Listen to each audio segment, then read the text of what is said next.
Дорогие друзья, но снова мы на садовом участке. Сегодня главными героями нашей программы станут кусты сливы, яблони и вишня. Да? Вот подсказывает наш спикер, дорогой и уважаемый. Это Маргарита Васильевна Карпова. Здравствуйте. Здравствуйте. В очередной раз мы будем разговаривать про наш сад и огород. Ну что, вы покажете сегодня, как сажать. Сейчас я немножко расскажу. У нас же сейчас ягоду. начинается, мы, как говорится, мы якутяне, Да. народ такой. Началась пандемия. Угу. Когда началась пандемия, мы начали искать, чем заниматься. Ведь сидя дома же сидеть, пропадать, но не на тех напороли, чтобы нас вообще закрыли. Так. Мы открыли окошки в другой мир. У нас уже были до этого люди, которые своими, как самоучки, там сами искали все, уже наработанный опыт, садоводы. Ваши сподвижники. Да, они вот каждый где-то там по отдельности у себя на территории что-то выращивают, плоды собирают. И в пандемию общаться нам стало как-то не хватать общения. Мы создали группу на WhatsApp.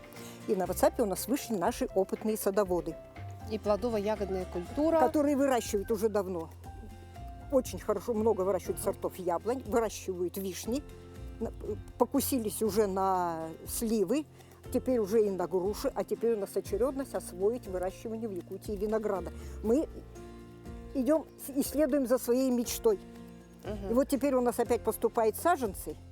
Мы эти саженцы должны будем садить. Но у нас очень и часто... наблюдать. И наблюдать. Но наблюдать как?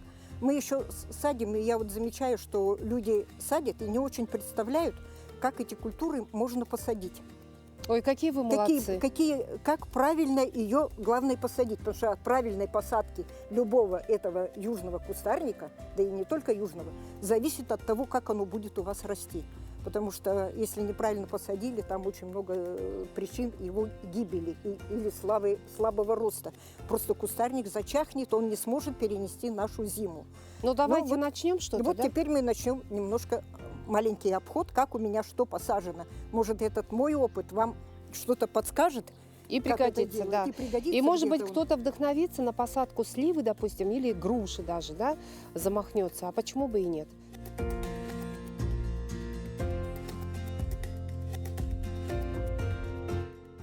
Я хочу показать вообще, как у меня устроен мой сад. Так. У меня очень близко здесь вода. Затопление идет. Потому что у меня отстроились, там соседи. Ну, сюда ко мне хлынула вода. 1 год, это уже лет 20 назад, мы вынуждены были отсюда вытаскивать уже взрослые яблони. Их начало затоплять, и они совершенно не терпят. Это ягодная яблоня. Хотя она и такая зимостойкая, и крепкая. Тем не менее, она не терпит эту близкую воду, которая заливать будет всю корневую систему. Мы их вытащили на бугор, пересадили. Я там танцы с бубнами вокруг них выходила. Они цвели. Эти яблони много лет еще цвели, пока там беда с ними не случилась. По одной причине они у меня просто погибли. Ну, им уже лет 20 было. Это яблони. Яблони. Так, и вот теперь я что делаю? У меня вот тут, вот этот весь огород, если вот так вот туда посмотреть, там метровая глубина. Но она, к счастью моему, она с водой не стоит. Но во избежание того, что тут может появиться и озеро, я эту метровую глубину вот здесь потихоньку отсыпаю. Здесь очень толстый слой. И что бы вы думали здесь? Тут не просто земля. Землю сюда мне завозить очень проблемно. У меня здесь сплошняком толстый слой опилок из курятника. Это там они сидят у меня все на толстом слое перегноя. Там где-то песок, вот там есть, и сантиметров 60 это перегнойный слой для моих плодовых культур. Ну, сверху подсыпаю. Вот яблони сначала я садила тоже на бугорки, первые яблони садила, потом вокруг обсыпала. Сейчас вот там мы пройдемся, я покажу, как я там вот делаю новые посадки. Так, очень сильно боятся затопления и даже слабого подтопления, боятся вишни. Вишни и сливы. Поэтому вот я посадила их, вот можно, если смотреть, у меня вот здесь вот сам бугор, он со склоном. В прошлом году было очень много воды, снега много. У меня там ни одна лужа не задержалась, они все сливаются в дорожку. И по дорожкам она вся вылилась, эта вода отсюда. И у меня все саженцы посажены вот на такие подвышенные грядки с небольшим склоном. Вот заметно, может быть, склон идет. Вода сразу с них стекает. Теперь на самой грядке, если вот посмотреть, тут тоже получается бугорок Потому что вот самое опасное у нас, если будет вот эта корневая шейка погружаться под воду. И там вот это, когда начинается оттайка, влага замерзает, и она разрушает вот это. Происходит намокание и разрушение корневой шейки. Кора там подгнивает, и все, саженец в корне уже погибший. Потому что самое основное место, это его там дыхание его идет, питание идет через эту систему вниз. Если нога Это уже пропала, то все. какой у вас- Это у меня пониклая слива, она у меня прошлый год посадки. В этом году я жду, что она зацветет Это уже. кто вообще? Слива. А, это пониклая. слива, да? Слива пониклая. Тут Сорт у меня поникла, да? пониклая, но она Пониклая. пониклая. Сорт. Тут у меня вот вишенки, вот даже тут видно, так что она стоит вообще на бугорке. Мало того, что с грядки вода стекает, она стекает еще из самого, чтобы вода тут не должна копиться. Чтобы вода сразу стекала, как это у нас все любят делать. Посадили, здесь все заглубили, и ямочка вот здесь. Это самая верная гибель растения, потому что там начинается разрушение. Вот она посажена, это в этом году я уже ее посадила черной. Вот она сразу посажена повыше, потому что еще земля даст усадку. Она еще сядет туда, но чтобы она не оказалась даже с уровнем своей грядки, по этой общей земли, чтобы она все равно оставалась выше. А вы уже снимали урожай, кстати, сливы? Вот у меня опылителей не было. Эти были в прошлом году посажены. Вот эти вот вишни, вот черная вишня, она опыляет вот эту СВГ, сливово-вишневый гибрид. Он сам не опыляется. У меня тут случайно, видимо, вот этот кустик цвел, и там у меня случайно опылилось. Я цветы все обрывала, потому что они когда только посажены, я не даю им цвести. Как бы это не радовало, что они цветут, чтобы растение набирало цвет. И там мы попробовать успели эту сливу краснощекая. Она дала. Но надеюсь, что в этом году вишенки зацветут. Там очень много почек цветочных. Главное, чтобы зацвели вишенки. Это у нас главный опылитель нашей. Помимо нашего того, гибрида. что вы вот боролись с водой, да, у вас участок такой имеет особенность, какие удобрения вносите Ну, при посадке, ну и потом? я при посадке теперь боюсь вообще удобрения вносить. У меня же тут практически игольный перегной. Но азотистые я сейчас с весны им задам. Теперь я что еще хотела коснуться. Вот сейчас я их буду будить, вот эти саженцы. Дело в том, что у них все-таки за зиму они все-таки страдают. Я начинаю их поливать. Корневин развожу, как и там рекомендуют под каждое дерево, там хоть по ковшу корневина. После полива поливаешь, корневин. Через какое-то время, значит, на второй день опять оттуда циркон вношу. Очень хорошо внести туда под них. Лучше, очень хорошо разбужает янтарная кислота. Там все написано, как их использовать, сколько чего разводить, и это все их активирует, они как-то активно просыпаться начинают. Но вот нынче придется, весна-то очень затяжная, поэтому То вот есть вот эти все удобрения можно вносить и прямо и сейчас, да? То есть вот но в вот ваши это вот посадки. сейчас я после поливки, поливать первая поливка буду сразу вот с этим только. Летом я их стараюсь ничем не поливать, поскольку они еще не плодоносили у меня. А с какой частотой вы вишню поливаете, ну и грушу? Ну, по мере высыхания. Они пока не плодоносят, тут нет такого, чтобы их там поливать очень усиленно. Главное, чтобы земля не пересохла. Первые посадки поливать надо часто. Когда вот посадил только их кустик, совершенно не должна земля подсыхать, чтобы она смогла хорошо развить корневую систему. Вот начнут плодоносить кусты. А еще не сказала, что еще одно удобрение, которое я использую, и нам пока вот как бы они не плодоносили, я с фосфорным еще как-то не особо, чтобы они хорошо перезимовали, азофоску вношу, и азофоску вносила, и калий. Это Калий по обязательно, потому осенью, что да? калий очень хорошо повышает зимостойкость. Это внесение уже где-то конец июля, чтобы заблаговременно растения начали приспосабливаться, наращивать эту кору, задублять. Они готовились к зиме. Это начало августа и конец июля. Вот Ну эти. и вот вы прям такие молодцы, вы вот садоводы, популяризируете вот эти вот растения среди якутян. Ну, А что что у вас вот именно плодоносит уже? Ну, тут у яблони, меня, кроме наверное, плоды- вы яблони я яблоки жду. собираете ведь? Яблони я жду, что нынче уже заплодоносят, потому что они у меня нарастали. Возможно, что немножко был избыток азота из-за того, что там очень много этого перегноя. Вот Ну, здесь у нас яблонька, да? Вот это вот Вот про яблоню расскажите, пожалуйста. Многие интересуются, сколько лет вот этому именно растению? этому И когда у меня посадили? он зимовал у меня 3 зимы. Я считаю, что должен уже как-то зацвести, должен меня порадовать.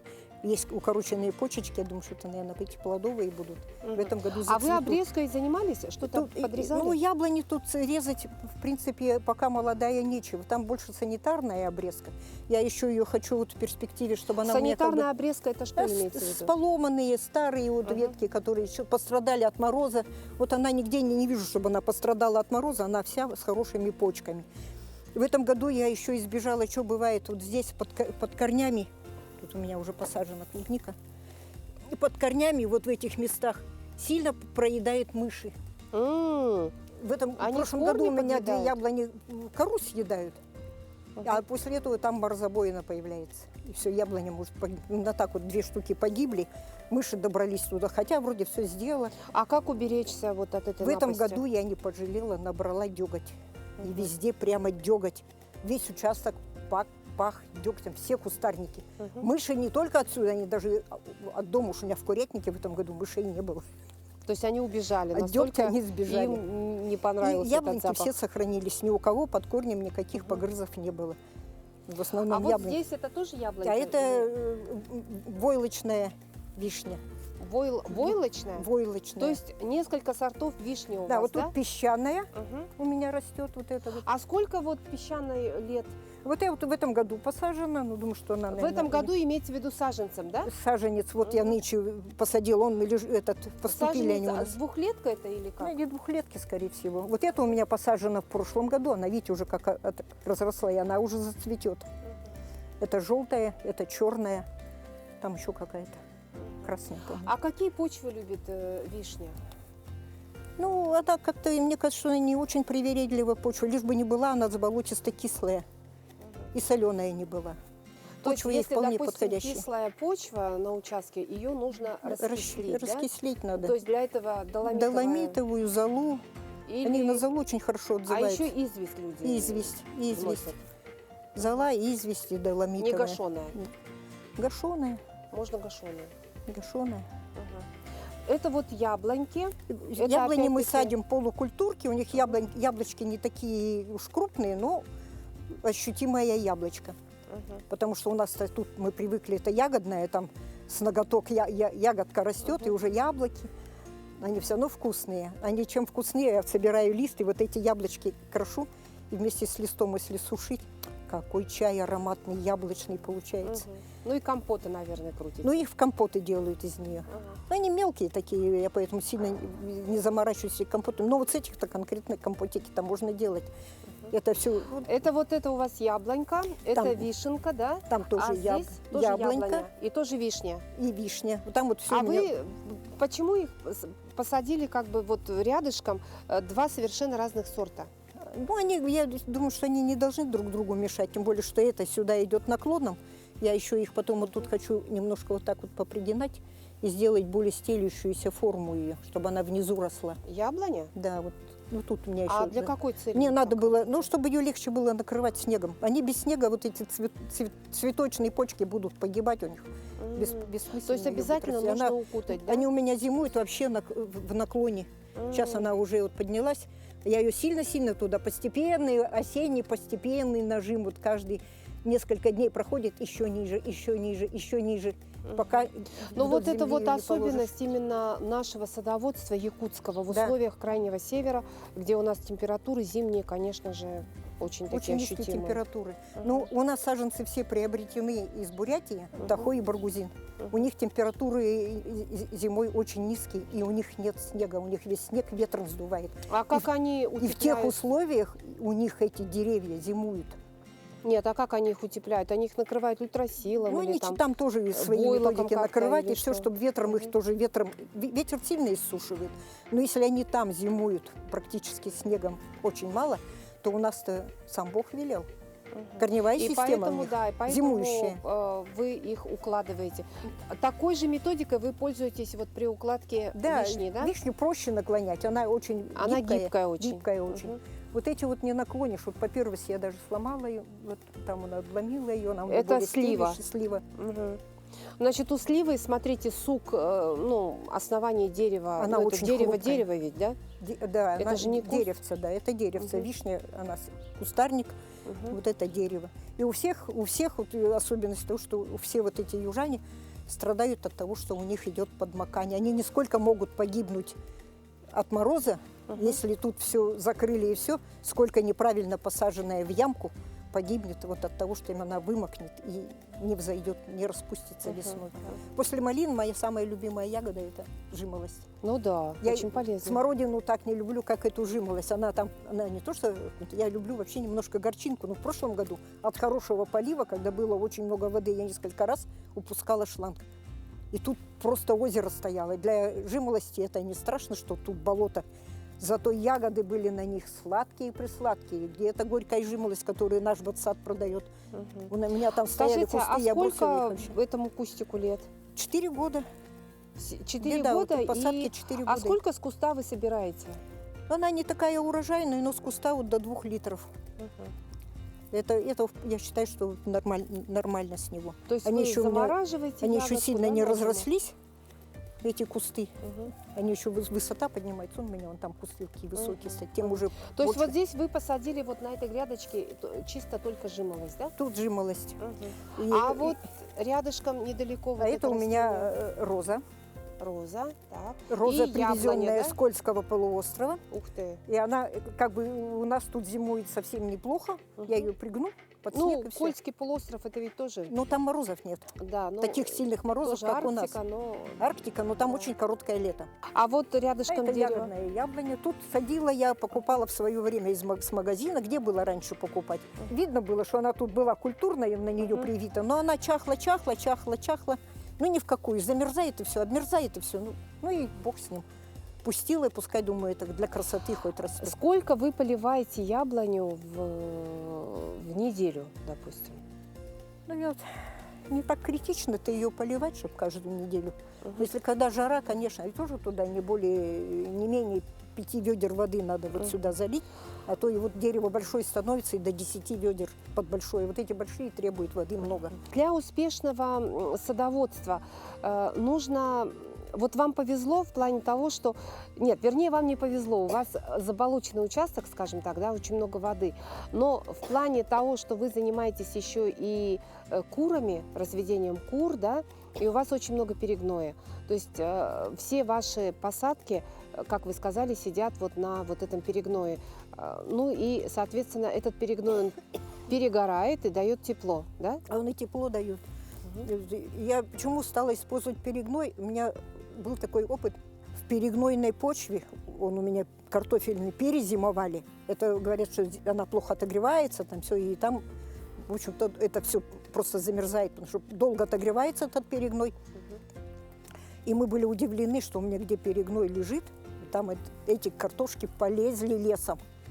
Я же там не копала их, они туда корневые системы выпустили корни и пошли всходить. Картофелины перезимовали.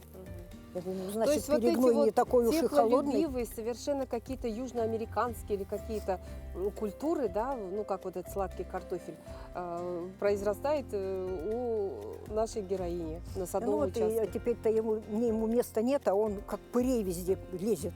Поэтому я пока за него не берусь. То есть он тоже, видимо, какой-то агрессор, да, такой, как малина? Да, получается, как агрессор. И везде эти картошки не искоренишь, еще неведомо куда они полезли. У нас участки же не такие огромные, да, у многих. Вот здесь у вас сидит жимолость. Между что-то мы можем посадить? Да, я тут в грядку? чаще всего вот цветы или что-нибудь такое подсаживаю, потому что плодов ведь тут не посадишь, но сам круг должен быть свободный. А вот это вот Это что у меня вот вот у вас? вытащить, не оттаяла, хотела вытащить ее. Крапива, она мне тут мешает. С одной стороны, куст защищает, там никто не может ягоды собирать, она все везде лезет. Но мне надо выкопать, мне крапива очень нужна, я ее берегу. Ну, хочу туда куда-нибудь на задворке вытащить. Ну, а теперь я хочу вам показать, как мой сад начинался. Это вот первые мои грядки выглядели примерно вот так, когда я посадки делала. Насыпался слой перегноя, тут его, наверное, сантиметров 70. Потом здесь вот делаю ямку под кустик непосредственно. Под сам кустик непосредственно занесена земля. Я туда ничего не добавляю, потому что тут и так будет питание полно. Потому что на перегной на сидит, перегное. Но если какие-то поправки потребуются, тогда можно добавлять какие-то необходимые удобрения. Это уже смотря по тому, как кустик растет. Но смотрите, вот жимолость, прям видно, что этот куст очень здоровенький, Прям Это пышет здоровьем огненный и опал. такой сильный. Примерно сколько лет ему уже? Лет 7, наверное, да? Около 10 лет, наверное. Даже 10. Мгм. Смотрите, его какой еще- богатый.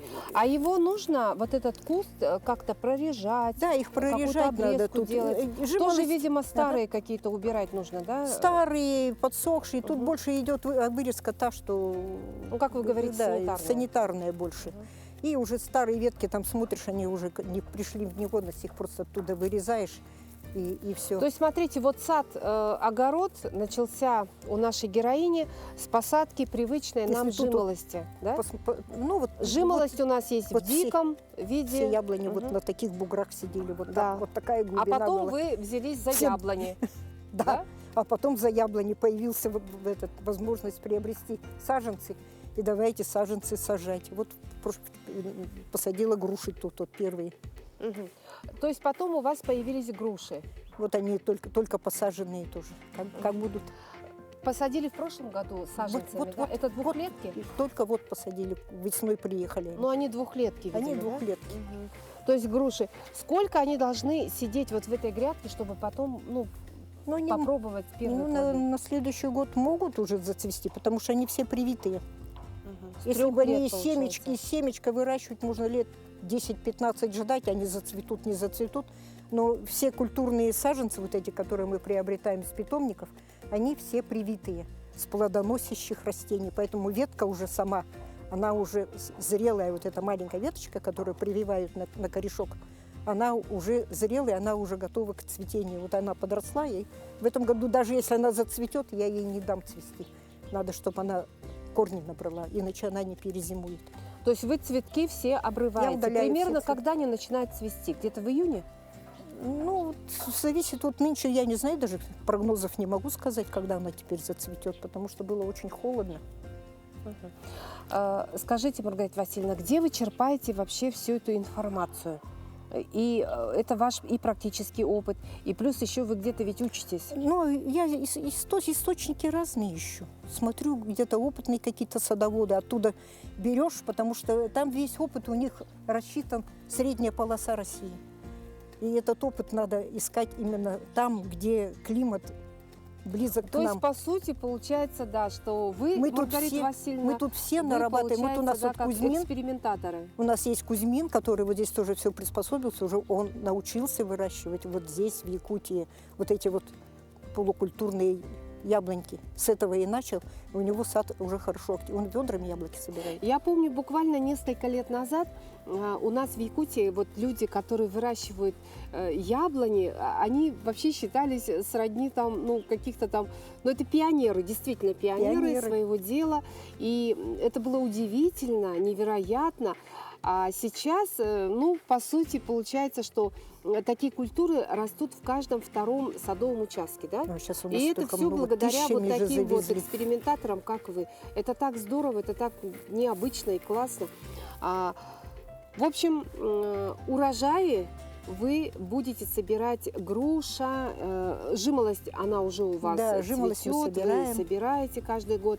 На очереди у вас сливы, яблоки вы уже пробуете, да? Яблоки пробуем, но у меня колоновидные, поэтому это я считаю, что несерьезно таскать ведра туда-сюда, колонка не зимует у нас, поэтому проблем нет. Но возраст идет, таскать Нет, ну, а ведра маленькие, тяжело. вот вы говорите, Ягодную-то мы пробуем, мы ее давно потребляем. Я из нее и варенье пыталась сделать, но она мелкая-то есть мелкая, там больше серединка одна самая Ну, то жесткая. есть для нас, видите, дорогие друзья, для нас, для северян, даже ягодная вот эта яблоня, она, ну, дарит столько восторга, столько счастья, да, для Да, она огородника, цветет садовода. особенно, когда Да, и цветет. когда цветет вот эта вот культура. Все великолепие от той яблони, это весеннее цветение. Коротко, но Ну, смотрите, вот этот кустик уже жимолости, он уже проснулся, ну, вот начал уже просыпаться, почечки. мы поэтому торопились пересадить. Мы же ее да. вот на днях сюда перетащили. Уже вот смотрите, скоро они распустятся, дадут цвет, наберет Ну, у нас в этом ягода году я ее силу. еще, наверное, пообрежу, потому что она нынче только пересаженная с временного места оттуда, Мгм. чтобы она хотя бы к зиме как-то укоренилась. Ну вот, что вы посоветуете начинающим огородникам, тем, у кого вот, ну, допустим, с чего начать? начать. У вас вот конкретные условия были таковы, что у вас был заболоченный участок, с которым вы постоянно боретесь, подсыпаете землю, проводите какие-то вот такие вот мероприятия, как они называют, мелиоративные, да? Да. Вот. И все у вас растения посажены на хорошем таком сидят перегное. То есть На подушечка толстом, да. такая, да, тепловая. Вот что посоветуете начинающим садоводам? Тем, которые хотят тоже точно так же, как и вы, взяться за вот такие вот теплолюбивые, ну, скажем так, экзотичные еще в Для наших Якутии, да. краях, да, растения. Ну, что можно посоветовать? Просто учиться и как-то стараться опыт нарабатывать именно конкретно на своем участке. Не бездумно воткнул палку и будет расти. Надо просто территорию свою обдумывать, изучить, что и как. Я вот Состав почвы, да? присматриваться. Потому что почвы у нас везде практически никакие. Ага. Поработать надо с почвой, чтобы что-то посадить и конкретно что-то росло. Но у каждого участка, тут вот люди спрашивают там на WhatsApp, напишите, что делать, что и как. Ну как можно сказать? Даже оттайка идет. У кого-то уже все цветет, тут в Якутске уже местами все пораспускается, у нас еще местами. Даже вот здесь вот тут еще спит, а вот тут у меня черемуха вон проснулась уже. Бугор отогрелся. Даже на одной территории оттайка земли совершенно разный. Получается, что даже на своей территории, свой участок надо просто изучать и подбирать для южных растений то место, где будет более теплый уголок. Вот под баню подсадила, с одной стороны от ветров там закрыто все, оттайка земли идет быстрее, там у меня вишни и сливы сидят. Потому что для них это более теплое место. Ну что, дорогие друзья, поблагодарим нашего спикера. Маргарита Васильевна, огромное спасибо за ваш подробный рассказ о вашем деле интересном. И будем его популяризировать, да? Так что, дорогие Да, друзья, стараемся. будем пробовать и прислушаемся к советам нашего спикера.